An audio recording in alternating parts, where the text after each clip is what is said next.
Okay, well, hello, Federico. Hello, Alfonso. Hello, Chase. It's a pleasure to be with you here in this panel for Global Institute for Digital Competitiveness.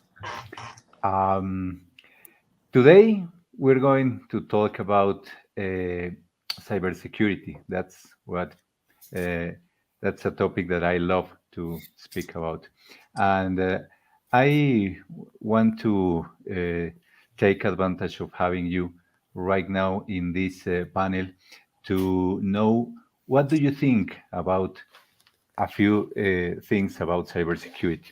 I want to know your perception uh, of some of these topics related to cybersecurity. And I have a first question. We all know post-pandemics have taught us that there are virtual ways to complete our tasks, and even have made it possible to do a virtual work from anywhere in the world. What do you think is the main challenge today for cybersecurity in this digital society? Great Please. question. You get. Should we? Do you want to choose who answers it, Juan Carlos, so to make it equal? I'm sorry, what? Do you want to choose who answers it? Yes, okay. Like a game Let's do show. it. Like a game show. Okay, okay. Well, let's start with Federico. What do you think, Federico? It's an excellent question. Due to the fact that, as you know, in New Relic, observability has no limits, right? Anything with a digital pulse is considered an area that we ingest the data from. One thing that I think many people forget is that there are two environments when it comes to data and security. There's what we call the controlled environment, the uncontrolled environment, right? Now, under the controlled environment, there's an arsenal of tools that we all buy, purchase, services, use, specialties like the gentleman over here that are accompanying us, right? That means because we're controlling the network, we're controlling the applications, and even on the cloud level, due to the clout that every company has, we're able to do that. However, when things are transacted outside of the control environment, and most people don't realize it, is through the mobile applications, to the laptops, and any device that's accessing any of our services, those are uncontrolled environments. And so much occurs in that area, gigantic amounts. And this is where most companies really have not looked at ways to protect themselves. So I would say making it very clear what is controlled and uncontrolled, I believe, is the biggest challenge right now. And that goes beyond just access per se. Thank you, Federico. We work in threat hunting precisely about trust boundaries, and I find your answer very enlightening about it. Alfonso, what do you think? So basically I agree with Federico. I think that one of the biggest challenges that companies are currently facing on this new era, um, I think, is that companies have been building cybersecurity architectures and have been investing in several tools of cybersecurity for years, and now you don't have a firewall in the home of your employee, right?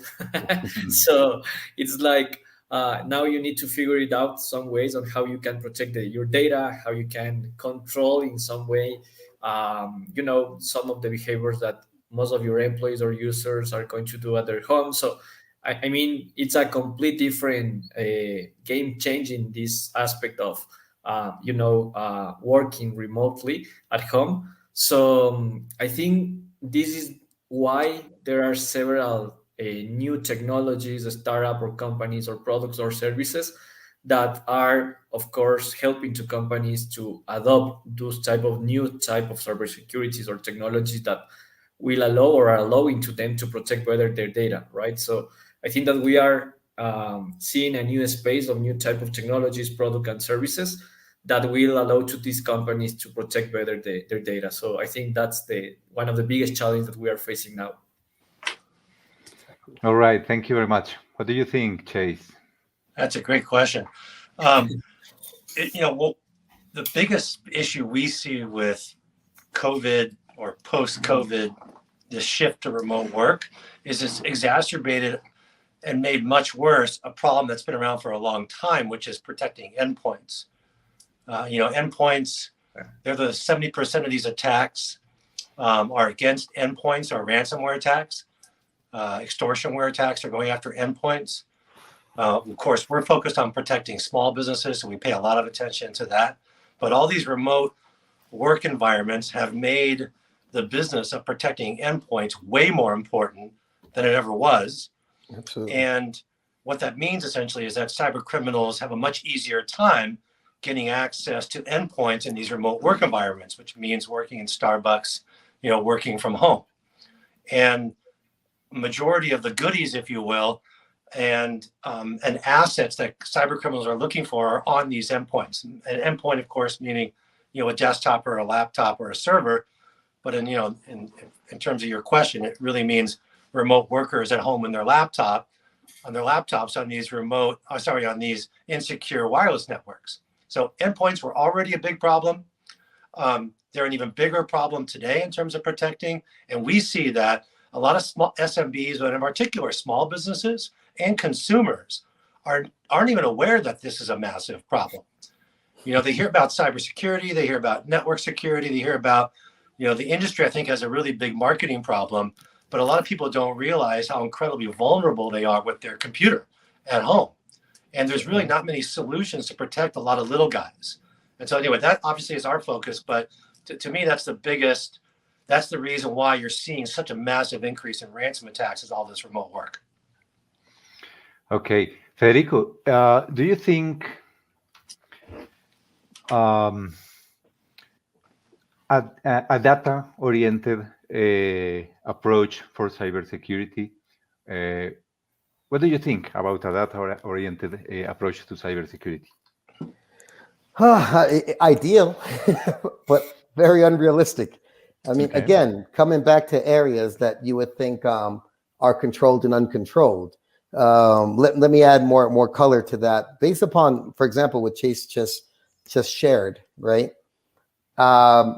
In the area of observability, which of course New Relic we're a leader in that.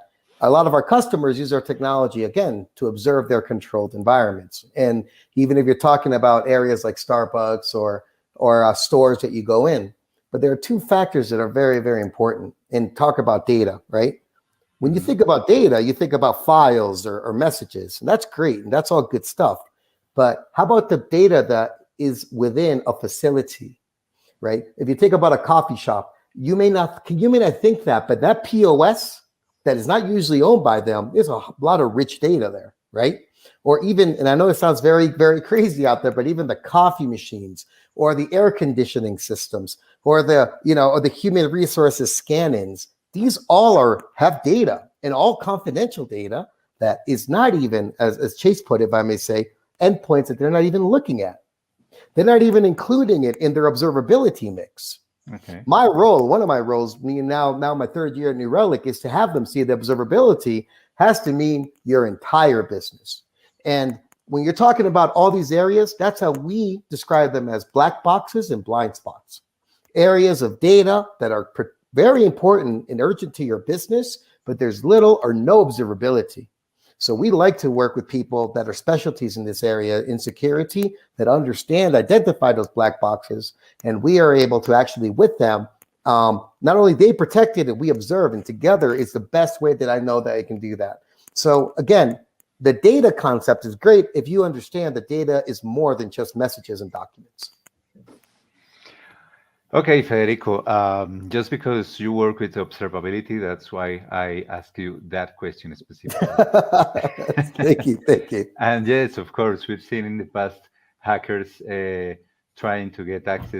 getting access to coffee machines. We saw that in DEF CON a few years ago. Yes, you see? Yeah, that's right. Okay, I have another question for you guys. Cyber criminals are making headlines every day with some sophisticated attacks targeting production lines, and also with less sophisticated attacks like phishing and impersonation. Who do you think are more vulnerable today, people or companies? Let's start with Alfonso for that question. Sure. So, I mean, the companies are vulnerable by people, right? So, I mean, the biggest concern in companies. You can acquire the best cybersecurity technology, and if you don't have, I don't know, policies, or if you didn't invest a little bit on training people in terms of, improve cybersecurity culture and all of that, at the end, to the same people, you will have a lot of concerns or a lot of risk in terms of cybercrime or cyber attacks. So, in my opinion, if we want to split the part of companies and people, I think it's people, because at least companies have a budget and they can invest on technologies, or on maybe on they have money to invest and acquire some specific type of technologies to protect their data or whatever. In terms of people, they don't have even the knowledge of why they need to protect their data. So they don't even care to understand, or they don't even have the specific knowledge on, maybe using an antivirus, or why privacy is important, or what is phishing, or why they should understand better about some specific topics. So I think people in that specific case, I think they are more vulnerable than companies. Okay, what do you think, Chase? Companies or people? Actually, I think it's both. But people are obviously vulnerable. People are the ones clicking on the bogus phishing link, or going to the weird porn site and getting the ransomware, the malware, extortionware, etc. But see, the problem that, well, at least from our perspective, again, we're focused around small businesses and consumers. There is, in particular, businesses, they're not protecting their endpoints. Again, coming back to endpoints again, they're actually, they take these actions after they're attacked, or after they have to pay a ransom, or in Bitcoin or in cryptocurrency. So they're kind of equally negligible, because if small businesses were out investing more in protecting their endpoints, you would have a significant drop in the volume of potential phishing attacks that would be blocked against people, right? But the problem is that those protections are not in place. A lot of these new technologies, this AI and machine learning, are incredibly advanced today and can block a lot more attacks than they used to be able to do, at least around endpoints. So I believe there'd be a significant reduction in attacks. Humans would be less, you're basically putting a limiter on a human, because they're going to they're going to do something stupid or bad anyway, and the AI and the technology can watch out for them better. Okay, in the end, I believe companies are made by people, right? So if one employee does something bad, it will have an impact on the whole company. I believe that thin line that in the past used to separate companies from people is getting thinner and even non-existent in these days. Or what do you think, Federico? Well, I believe it's even a lot greater than we think. As we're very data driven, as you put it, companies in a traditional manner have been doing a lot of the job for the hackers by creating data lakes. Now, I don't want to go against anybody that loves data lakes, but what are you actually doing? You're collecting all the important information, you're sticking it somewhere, and because of the technologies around creating that, you're creating honey spots for hackers to go into. I don't need to hack your whole system. I just need to find where you're storing your data lake, how you're securing it, and how I can either through people or non-people. That's one thing. The other thing, and again, that comes from our observability industry, is we live in real time. We don't look back at what happened 2 days ago, right? And though observability is evolved from just looking at systems and monitoring in real time to actually observing business, and that's our area. But security also has to happen in real time, right? Just tracing something backwards or looking through logs and seeing, that's all good stuff of forensic investigation. But unless you go real time, and unless you actually understand where you're collecting all your data in, without having the focuses on these two, it just makes it too easy to be attacked. So do you think we should focus on prevention and not on forensics, right?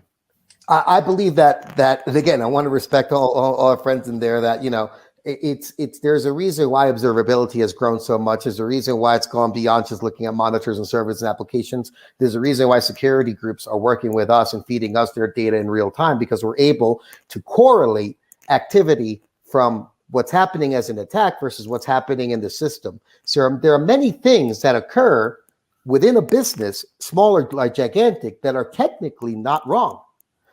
Nobody hasn't. For example, if you have for some reason 30 transactions of a specific account and accessing a system in less than 15 minutes, right? That's not really something wrong as long as all the access has been done. But in our world, that's an anomaly, and that's something we can detect in real time, right? If you're looking at security from breaking locks or users that are not qualified, that will only get you so far. Real time. And the advances of observability, I think, and again, I'm talking because I'm New Relic, right? Because that's our thing. But unless you're really playing in real time, wow, those guys are in and out before you know it. Okay, Chase, do you think we are able to do a full prevention today? For who? For companies. No, because I mean, you guys know that there's no 100% fail-safe in cybersecurity. All you can do is try to get as close to that number as possible. It's a statistical inevitability that something will eventually get through. Plus, all the bad guys are just as good, if not as good as the good guys. And that, you guys know this, going to DEF CON and obviously, et cetera. There's a lot of back and forth and switchovers between the parties. So it's never ending. One side gets strong, other side gets stronger, and we get strong, kind of round and round we go. But I think there's a lot that can be done with kind of AI and machine learning. I think what we're seeing happen at least in the endpoint space around artificial intelligence, is going to give the ability for small businesses and businesses in general to have a much more thorough level of protection than they ever could have had before, because it's effectively, and as it gets smarter and stronger, it's like adding bodies.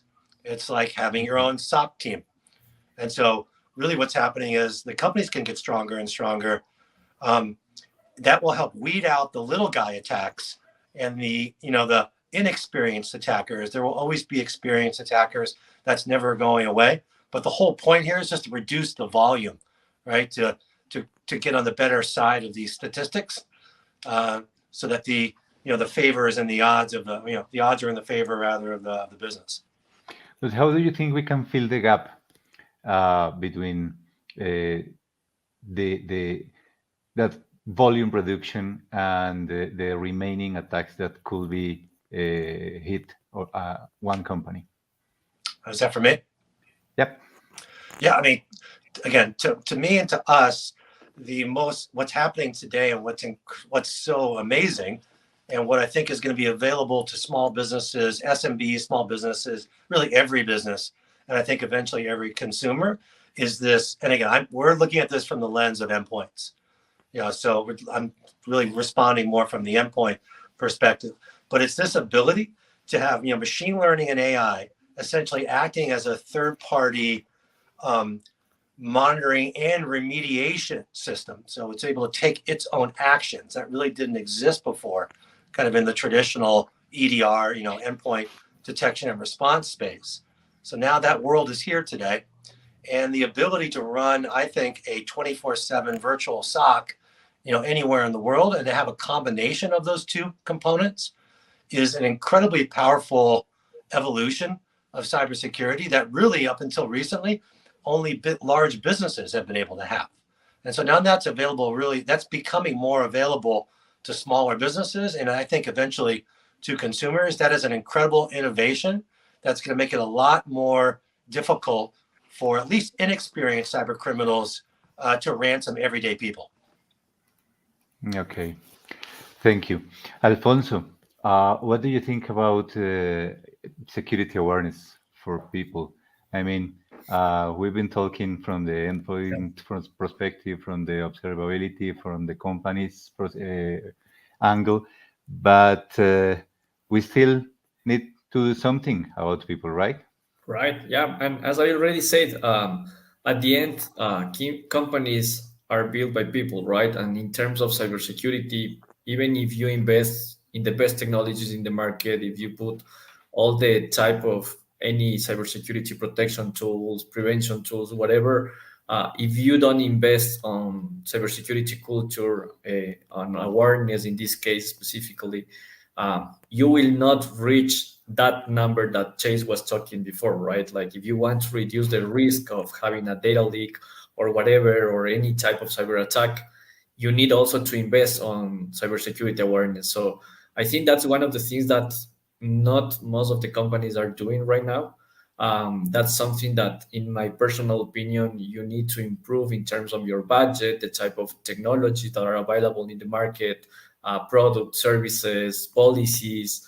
I think there is a lot of stuff that companies needs to do.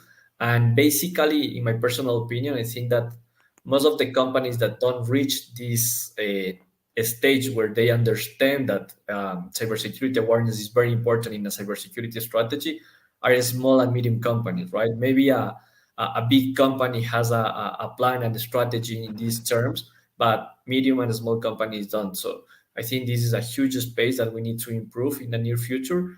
And yeah, basically to me, it's very important to, comply with a good cybersecurity strategy in terms of applying a good cyber, in this case, cybersecurity awareness program in a company, right? Yeah, we must protect process, people, and technology. Right. Yeah.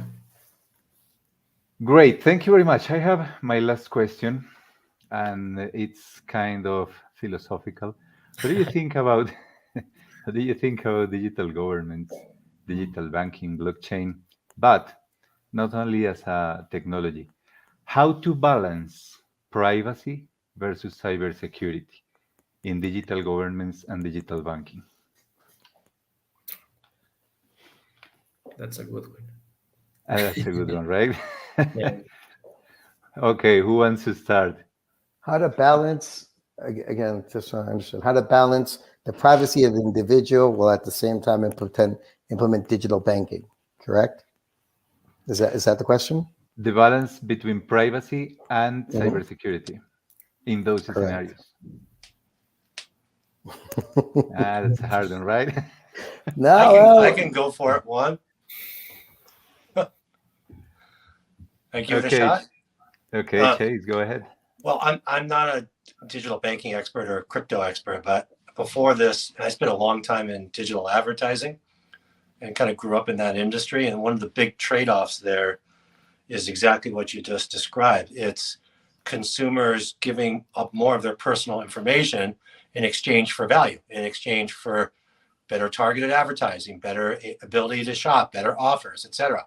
And it works. I mean, the industry has a really bad, at least digital marketing has a very bad stigma now of, data privacy, data leaks, people finding out about personal information. And that's all very scary stories that, consumers are always listening to, and it scares them.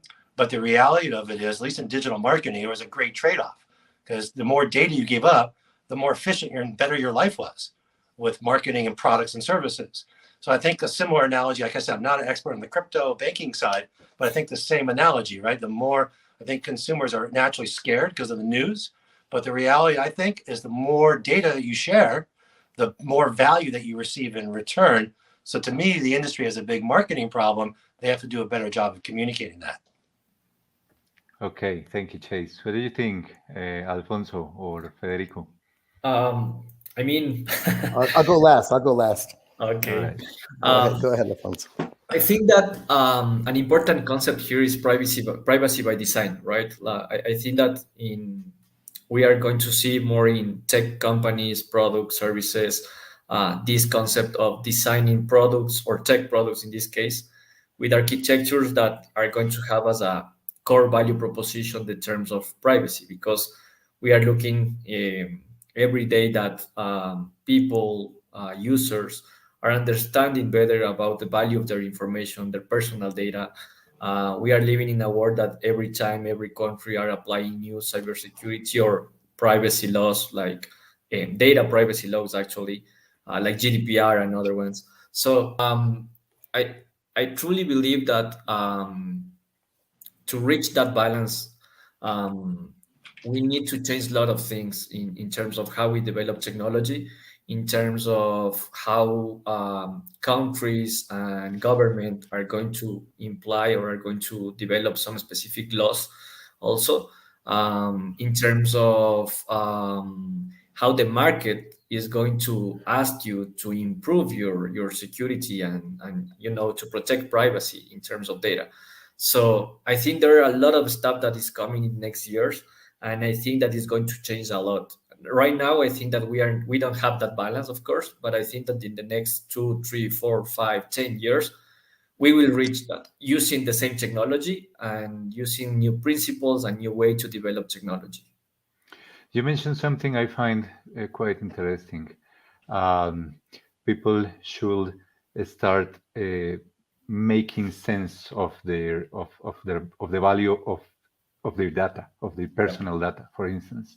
I like that because that question comes from you have seen there are many groups in different countries fighting against digital governments that are taking out their data, for instance, with speed cameras, for instance, or digital surveillance or something like that. That's what led me think on how to balance privacy with the cybersecurity, or in general, the security a country or a city needs. Now it's your turn, Federico. Well, I of course have to tread lightly because of observability, right? So if you think about New Relic, it's now we're going into our 15th year, right? Starting from looking at back in 2007, specific individual applications to everything with a digital pulse that somehow connects to the cloud. We've been cloud since day one, right? And a lot has evolved in 15 years in our industry, right? Mm-hmm. I do believe, and not just from a philosophical concept, from a realistic concept, that it is a gigantic misunderstanding that in order to provide better security, we need to reduce privacy. I think that's the biggest issue. And that creates fear on every single area possible. In observability, we're able to observe such complex scenarios, whether they're man done or machine done, right? Because we have to look at that in real time, and we're able to do this without any personal identifiable information. I mean, that's a fact, okay, right? So basically speaking, as we go into more areas and more data coming into our system, artificial intelligence and understanding natural language and people and behavior, that's great. However, applied intelligence, which is the next level, the next generation of artificial intelligence, is able to do correlations in real time among so many different data formats, and it's able to measure anomalies. And this is what we deal with every day, right? All of that without having to get that natural understanding of language, without teaching the AI systems. This is something we're doing on a very complex manner. So I think, first of all, it's a misunderstanding that you got to give up your privacy so you can get better security. You can, if you're able to really apply observability in every area possible, you'll understand how an attack will affect so many different systems. Attacks in security are more than smash and grab. As you know, that biggest Sony attack, I think back a few years back, it was sleeping in a company system for 9 months, right? Before it actually took over. If they had observability and they were able to correlate every element, they'd find that agent immediately. So I think that's the best thing. Applied intelligence and understanding the complexities of real time completely will drastically change. So if you understand, whether it's our group or any of our people in our industry, we're handling data in real time from every major auto manufacturer, digital company. Every mobile application that you're using right now today has a observability agent, one or the other. And that's a fact. You know, Agent Smith does exist, right? And he is looking at every activity, correct? But can we do this without having the people's privacy information? Of course we can, and we've proven it. And we actually, if you look at our security page, it talks exactly about our power to be able to do this, and at the same time, not get information from the private individual. And let me finish off with this. One of the ideas with the metaverse, or however you want to define it, is people creating new identities. right? So, Yeah. oh, great, I'm going to find the identity of somebody that doesn't exist, right? We got to be able to think even further and faster than that. All right, Federico, thank you very much. So it's possible to get security without You have to be. compromising personal identifiable data. Yeah, I believe so. I believe All so. right, Yes, thank sir. you very much. Okay, guys, thank you very much for being here with us in this panel from Global Institute of Digital Competitiveness. I want to thank you, to say you goodbye for tonight. Thank you very much for your answers, for your appreciations, for your input in all of those matters that we have talked about. If you feel to do a final words, be my guest. Thank you so much for the invitation. Yeah. No, thank you. It's really great to share and to see other professionals, and we of course will only get better once we all work together. So Yeah. Thanks, Juan. Thanks, everybody. Thank you so Thank Thank much. you very everyone. much. Bye bye, Chase. Bye, Take care. Alfonso. See Bye, you. Federico. Bye. Bye bye. Ciao.